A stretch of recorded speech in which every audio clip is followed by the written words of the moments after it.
West Marine. John works at West Marine now. Well, I'm fixing a connector here that it's just I don't need this, but it's broken and I want to have an extra, so I want to fix it. Okay, and it's an old cable, 0 gauge, but I'm at West Marine here. I'm going to put a new end on it.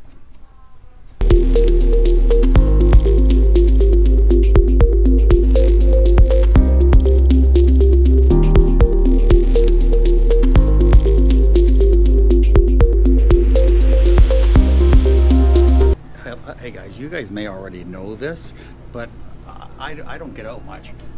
These are freezer doors with product, and if you open it, there's your product. But it shows you on this screen, this LED screen. How cool is that? It'd be really cool if I could click on it and it give me the ingredients and information. That would be pretty cool too. But isn't that wild?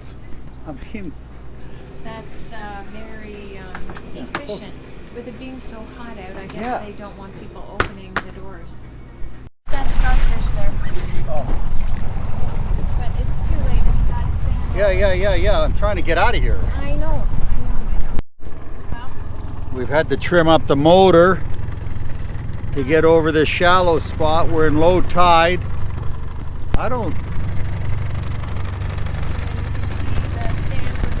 Yeah, I'm gonna have to trim it up even one more notch. And we're out in the middle of Biscayne Bay.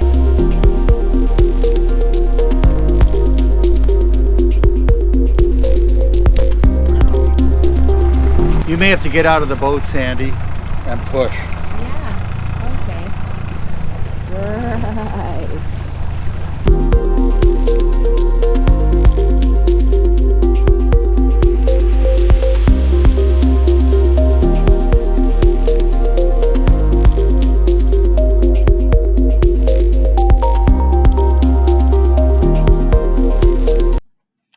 The legendary Stiltsville. What a colorful story there is to tell.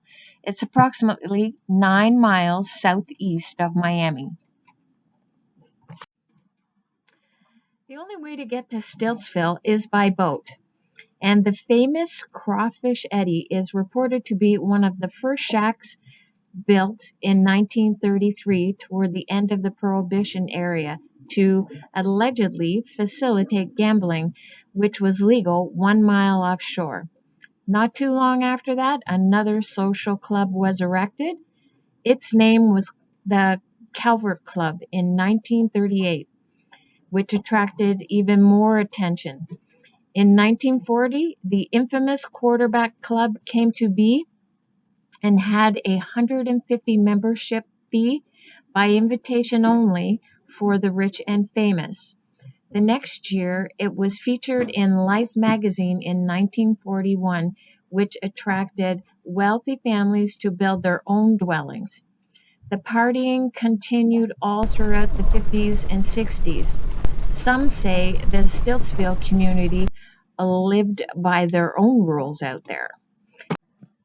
In 1962, a 150-foot yacht was grounded in the mudflats, called the Bikini Club, which offered free drinks to women wearing bikinis, and there was a sun deck for nude sunbathing, along with private staterooms for, well, I'm sure you can figure that one out yourself. 65, many structures were wiped out, leaving only 14 standing. When Hurricane Andrew came through in 1992, only 7 survived in various conditions.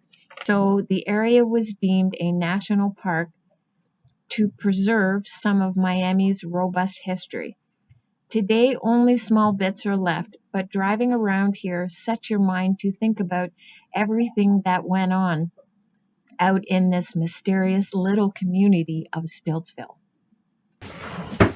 It looks like today, since it's going to be cold, is going to be another bread making day, just to warm the place up in here.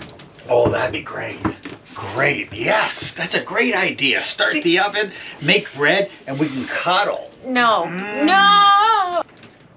Thank you everyone for watching our homemade movies. We appreciate it. And we love the comments.